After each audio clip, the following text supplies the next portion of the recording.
गुरुजी प्रणाम। प्रणाम। जय जिनेन्द्र।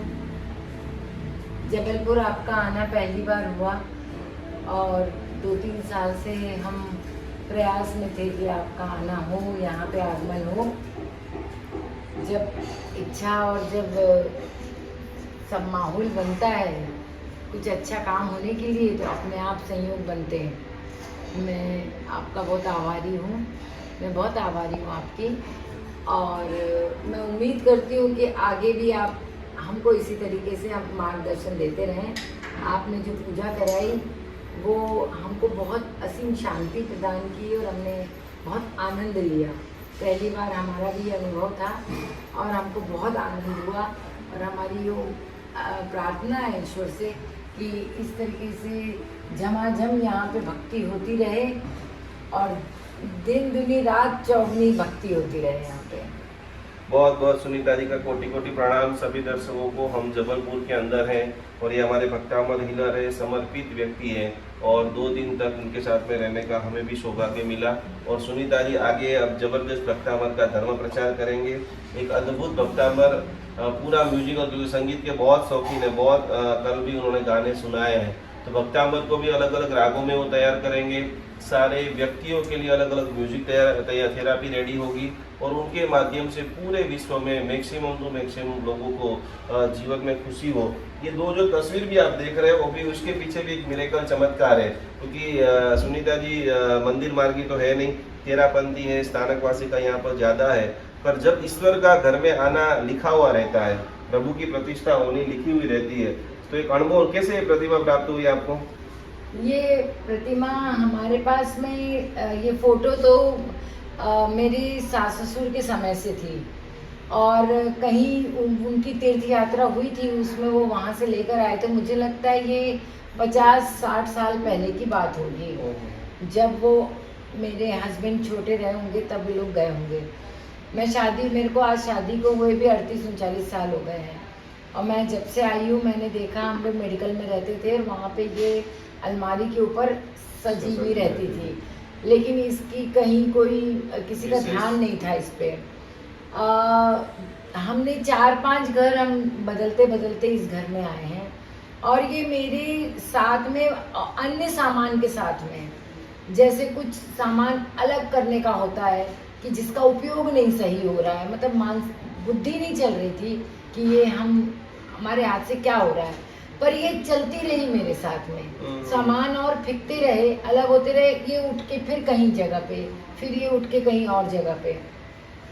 और जब मैं स्थायी रूप से इस मकान में आई तो ऑटोमेटिकली हम चूंकि तेरापंथी हैं, हमारे देव स्थान कुछ ऐसा अलग से होता नहीं है, तो हमारे संस्कार में नहीं थी ये चीज़, पर ईश्वर की कोई मर्जी होगी। मैंने मकान का जब ये डिज़ाइन करवाया तो मेरे अंदर से एक भाव आया कि मेरे को कोई ऐसी जगह चाहिए जहाँ मैं बैठ के साथ मतलब मेडिटेशन कर सकूँ। तब पर बहुत ज़्यादा मेरे अंदर ये इसका चैंटिंग का बहुत ज़्यादा मेरे अंदर कोई वो नहीं था, शिक्षा नहीं थी मेरे को, बट एक सामान्य तौर पे। पर एक कोई ऐसा देव स्थान बनाऊँ, क्योंकि मैं बहुत तकलीफ में मकान बना मेरा, तो एक अंदर से भाव उठे कि ईश्वर मेरा मकान कर दो, तो मैं ये यहाँ देव स्थान कुछ बनाऊँ मैं। फिर अगेन मेरे साथ में वो सामान पूरा कुछ व्यर्थ के सामान के साथ ही उठ के आया, और मैंने जब उठ के देखा मैंने कहा इसको कहाँ रखूँ मैं, क्योंकि भगवान की प्रतिमा थी, एक संस्कार था, अलग नहीं कर सकते थे, तो मैंने उठा के इसको यहाँ रख दिया। तब तक हम किसी भी तरीके की चैंटिंग करते नहीं थे। धीरे धीरे कुछ अंदर मन व्यथित रहता था, परेशान होता था कोई चीज़ में, तो मैं यहाँ आके बैठ जाती थी, मेरी अश्रुधारा रहती थी, और मैं यहाँ पे बस वो देख देख के विनती करती रहती थी। समझ थी नहीं कि मेरे बच्चे भी बहुत छोटे थे, कभी कोई तकलीफ आ रही, कभी कोई तकलीफ, लगातार तकलीफ़ों को यहाँ आके मैं विनती करती रहती थी। मैंने देखा धीरे धीरे चीज़ें अपने आप सॉल्व हो रही है, और ये मेरी 100% सत्यता है जो भी मैं बात कर रही हूँ, कि चीज़ें धीरे धीरे संभल रही है, धीरे धीरे कुछ चीज़ें बदल रही है। हम लोग बहुत कच्ची उम्र में अपने सास ससुर को खोए, तो चीज़ों को, और पारिवारिक हमारे संयुक्त परिवार था, तो सबका मन मिलाते मिलाते चीज़ों को काम करते करते हम लोगों ने यहाँ तक की यात्रा की है। लेकिन मैंने देखा किसी का साथ मिला नहीं मिला, लेकिन मेरे को यहाँ का साथ मिलता मिलता गया। गया। माँ बाप भी छूटे, सास ससुर भी अलग हुए, भाई बहन भी दूसरे दूर दूर रहे सब। रिश्तेदारी बहुत थी पर सब दूर थे, समय के साथ में किसी का सहयोग नहीं मिला।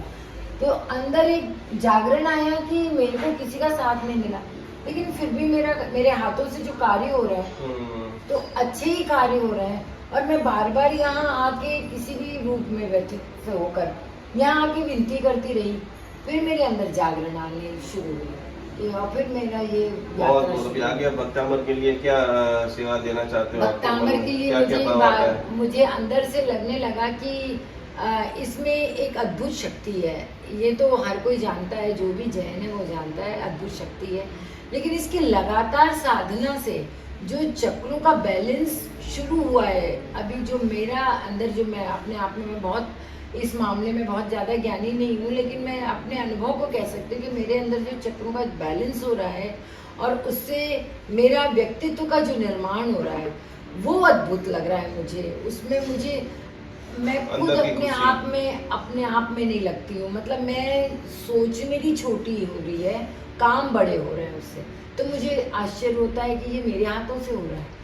कहीं मंदिर निर्माण हो रहा है, कहीं अस्पताल निर्माण हो रहा है, कहीं बड़े बड़े काम हो रहे हैं और मैं बहुत छोटी हूँ उन चीज़ों के लिए, पर हो रहे हैं तो मुझे आश्चर्य होता है और मैं नमन करती हूँ।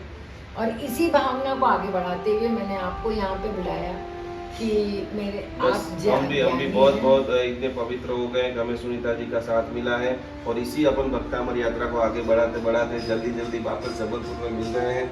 और जबलपुर से एक अद्भुत भक्तामर, क्योंकि ये धर्म नगरी है, सब बड़े बड़े जो महापुरुष होके गए, बड़े बड़े रिसर्चकार हो गए। कल का ही चमत्कार, एकदम शॉर्ट नोटिस में भी इतने सारे लोगों का आ जाना, कल ही जो हुआ है वो भी एक अद्भुत घटना और है। वो भी यही भक्ति होनी थी उस चीज वो चीज अपन ने प्लानिंग अंदर किया, लेकिन वो भी दादा के सामने हुआ। तो बहुत बहुत बहुत भक्तामर का प्रैक्टिकल अनुभव नहीं, और अपन ने मंदिर के लिए प्लान किया था कि बाहर उपासरे में करते हैं। वहां से भी नहीं ले, दादा ने यहाँ पर ही मतलब जबलपुर की अलग अलग जगह हमने नक्की की थी, नहीं तो फिर भी यही परमात्मा यहाँ के सामने बहुत इनके जो पतिदेव है वो भी बहुत दयालु, श्रद्धावान और पूरे जबलपुर में जबरदस्त सेवा देते हैं। वे परिवारों को हम लाख लाख प्रणाम करते हैं और ये परिवार के द्वारा खूब खूब खूब अनंत ऊर्जा, अनंत धन और शासन के बड़े बड़े काम संपन्न हो, यही भावना के साथ प्रणाम। जय जिनेंद्र, नमस्कार।